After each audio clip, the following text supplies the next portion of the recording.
back, everybody.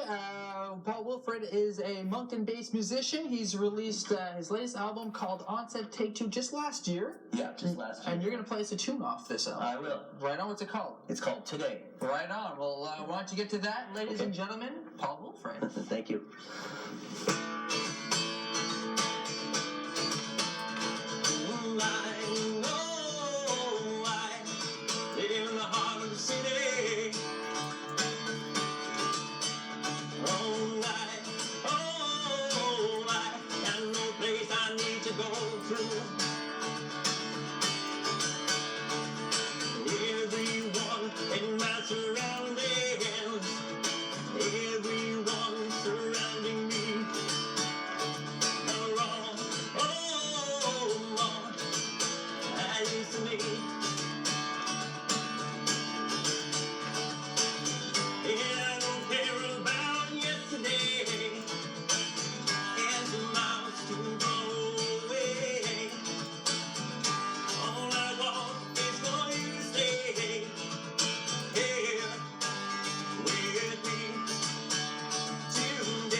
Yeah, good stuff, man.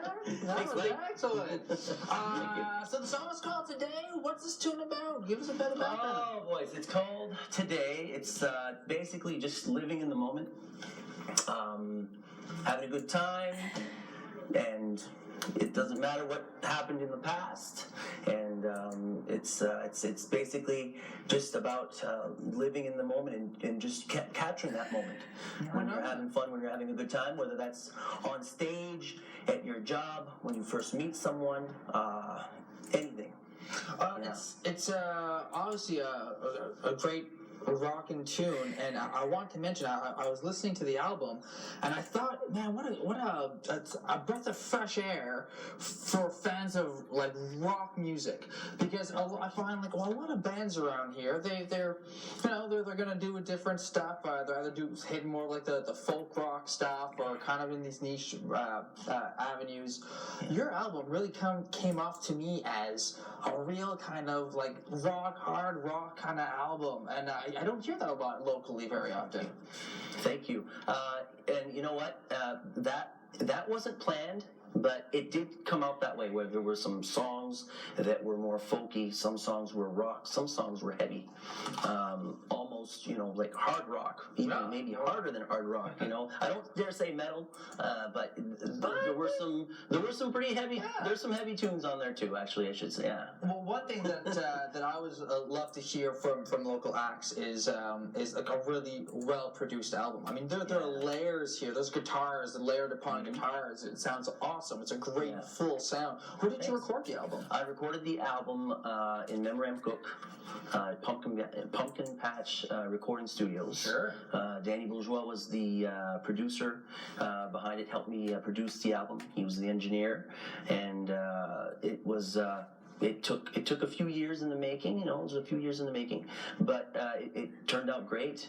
And there are some tracks that I ended up not using, but most of the tracks were used, and I'm happy with the way it ended up. Yeah, for sure. No, I think it's a great sounding album. I want to talk to you about the title because it's Onset Take 2. Yeah, Take 2. Now, am I right? I was reading your bio, and I thought I saw that you released an album a few years back called Onset. That's right. Yeah. So why the Take 2? What is this? What is this? It was like my second go at a recording. My first, it was an EP called Onset that I released in 2003, and 13 years later or 12 years later, that's a big gap. Out comes the Finally an album, and I guess I like the ring of Onset Take 2. No, absolutely. And Onset was a fun project as well, but it was an EP, and it has 6 tracks on it, and only 4 of which where there are vocals, whereas this one has 8 vocal tracks. So, right. Well, there you go. Like I said, I'm learning. I think I'm getting better at it. You're getting there. No, the album sounds fantastic. Like I said, it's a really nice produced album.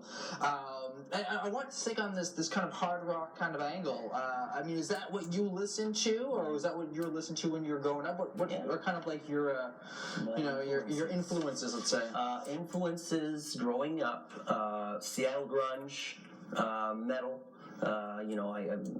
Metallica, Megadeth, the Seattle grunge was the Pearl Jam, the Stone Temple Pilots, the Alice in Chains, but I like every genre of music, and I listen to all types of artists. I love the Tragically Hip, I love Our Lady Peace, the Tea Party, I Mother Earth. I love those Canadian bands too that I grew up listening to as well.